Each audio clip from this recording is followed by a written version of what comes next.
Student, आप देख रहे हैं पीसीएम ऑफिस।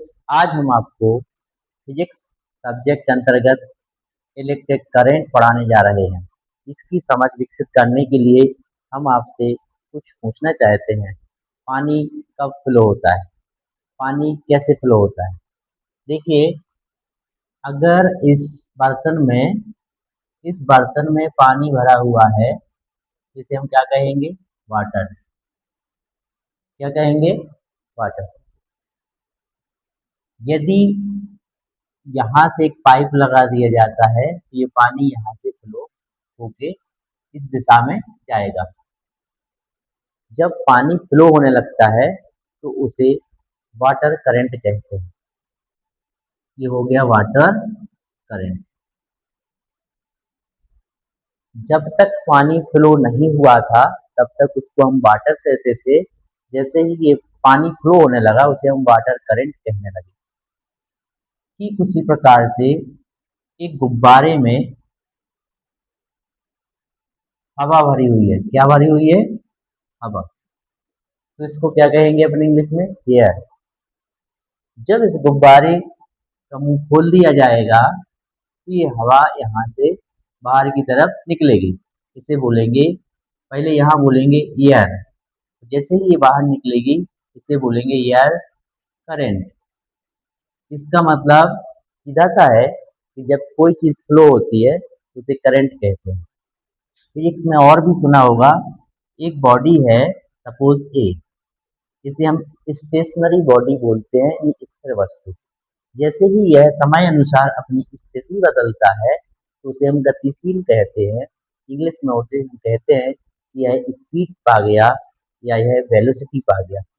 तो ठीक आप समझ पा रहे होंगे कि कोई भी वस्तु जब चलती है तो उसे करंट कहते हैं। इसी प्रकार से अब आगे बढ़ते हैं। सपोज एक मेटल लेते हैं, इसका नाम है आयरन या कॉपर या एल्युमिनियम या सिल्वर या गोल्ड। यह एक मेटल है जिसका नाम है एल्यूमिनियम। इसके अंदर भी कुछ पार्टिकल्स छोटे छोटे भरे हुए हैं। इनको बोलते हैं इलेक्ट्रॉन्स। क्या बोलते हैं? इलेक्ट्रॉन्स। यह इलेक्ट्रॉन्स बहुत अधिक मात्रा में किसी भी एलिमेंट के अंदर हो सकते हैं। देखिए, जरा इसको देखें चित्र को। यहाँ इस बर्तन में पानी भरा था, इस एलिमेंट में इलेक्ट्रॉन भरे हैं। जैसे ही उस भरे हुए पानी को एक रास्ता मिला तो वो पानी फ्लो हो गया, उसे हम वाटर करंट कहने लगे। ठीक उसी प्रकार से यदि इन इलेक्ट्रॉनों को फ्लो मिल जाए, एक जगह मिल जाए बहने के लिए, एक कारण मिल जाए बहने के लिए, तो हम उसको कहेंगे इलेक्ट्रॉन का करंट, यानी इलेक्ट्रिक करंट। सपोज किसी कारणवश ये इलेक्ट्रॉन इस रास्ते से निकल भागे और जैसे निकले तो वो कंटिन्यू निकलते चले गए। मान लीजिए ये इलेक्ट्रॉन इस तरीके से यहाँ से दौड़ के यहाँ आ गया, फिर से दौड़ा, एक इलेक्ट्रॉन इस तरीके से कंटिन्यू चल रहा है।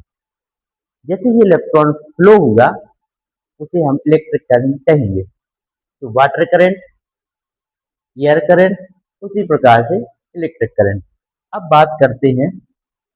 शुरुआत करते हैं चार्ज की।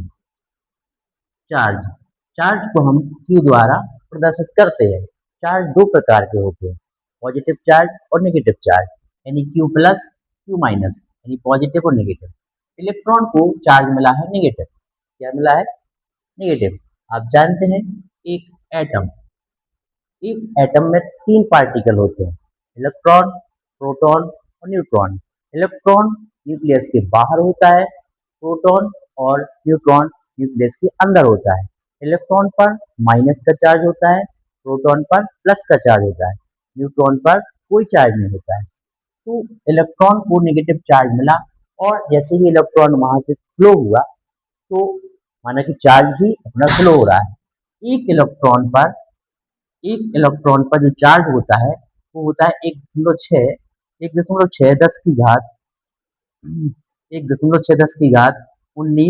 कूलाम। कूलाम क्या है? कूलाम चार्ज की इकाई है जिसको कैपिटल सी द्वारा प्रदर्शित करते हैं। तो जब एक इलेक्ट्रॉन अपना यहाँ से फ्लो होता है ना, तो इतना कूलम्ब चार्ज फ्लो होता है। यदि 2 इलेक्ट्रॉन फ्लो होंगे तो इसका डबल चार्ज फ्लो होगा। यदि 100 इलेक्ट्रॉन फ्लो होंगे तो इसका 100 गुना चार्ज फ्लो होगा। तो जितना अधिक चार्ज फ्लो होगा, जितनी अधिक उसमें उसमें स्पीड होगी, उतना ही अधिक करंट इस वायर में फ्लो होगा। तो इस प्रकार से कह सकते हैं कि करंट बराबर, यानी करंट को हम I द्वारा प्रदर्शित करते हैं और चार्ज को हम Q द्वारा प्रदर्शित करते हैं और समय को हम T द्वारा प्रदर्शित करते हैं। तो I equal to Q upon T, यानी करंट बराबर चार्ज अपॉन आवेश अपॉन टाइम। इसका मतलब क्या हुआ? एक सेकेंड में फ्लो होने वाले चार्ज की मात्रा को हम करंट कहेंगे। इस प्रकार से ये इलेक्ट्रिक करंट का टॉपिक समझ में आता है। मुझे आशा है कि आपको यह वीडियो पसंद आया होगा। इसी से संबंधित आगे इलेक्ट्रिक पोटेंशियल, पोटेंशियल डिफरेंस के जो कई सारे टॉपिक आगे मिलने वाले हैं, वो हम आपको समझाएंगे। तो यदि आप इस चैनल पर नए हैं तो पीएमसी ऑफिस पर आप सब्सक्राइब अवश्य करें। धन्यवाद।